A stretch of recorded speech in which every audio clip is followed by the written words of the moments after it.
మత్స్యకారులు ఒక్కసారి చేపల వేటకి వెళ్ళినప్పుడు వారి యొక్క శ్రమ ఏ విధంగా ఉంటుంది. ఇప్పుడు ఐస్ లోడింగ్ చేస్తారు. ఈ లోడింగ్ చేసిన ఐస్ని తోని నింపిన ఏదైతే షిప్ ఉందో ఈ పడవ ద్వారా వీళ్ళు ప్రయాణం అనేది సాగిస్తారు. మీరు ఒక్కసారి కనుక బోట్ వెళ్ళినట్టయితే వారం 10 రోజులు మేము నీటిలో ఉంటాం. మత్స్య సంపద కోసం ఆ వేటని సేకరించడం జరుగుతుంది అని చెప్పి ఇక్కడ ఉన్న మత్స్య ఎవరైతే వేటగాళ్ళు ఉన్నారో అన్న చెప్పడం జరుగుతుంది. అన్న చెప్పండి, మీరు పోతే ఎన్ని రోజులు పోతారో, పోతే ఎన్ని రోజులు 9-10 రోజుల బయటకు వస్తామండి.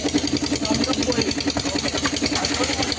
మరి అక్కడ ఏమన్నా సముద్రంలో ఆటుకోట్లు వస్తాయి కదా, ఆటుకోట్లు అయ్యి వాళ్ళు ఎక్కలేదు.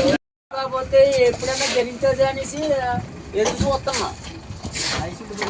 మత్స్యకారుల సమస్యలపైన మీరు చేసే కష్టం ఏ విధంగా ఉంటుందో ఇప్పుడు మనం చూస్తాం. ఇప్పుడు ఐస్ లోడింగ్ చేస్తారు. ఇది కానీ ఏంటంటే మత్స్యకారులకి అనేది 10 సంవత్సరం అన్యాయం జరుగుతుందని న్యాయం జరగట్లేదు.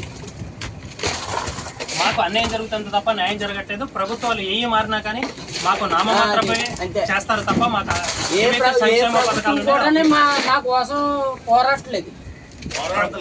ప్రభుత్వాల నుంచి సంక్షేమ పథకాలు తక్షణమే అందించాలి. మాకు ఏవైతే రావాల్సిన రాయితీలు కల్పించాలని చెప్పి మత్స్యకారులు వారి యొక్క ఆవేదన వ్యక్తం చేస్తున్నారు.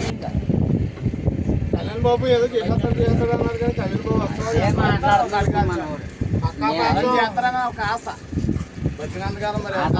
అతని మాట మీద నిలబడి ఉన్నాం. ఇంకా లేకపోతే మేము ఎప్పుడో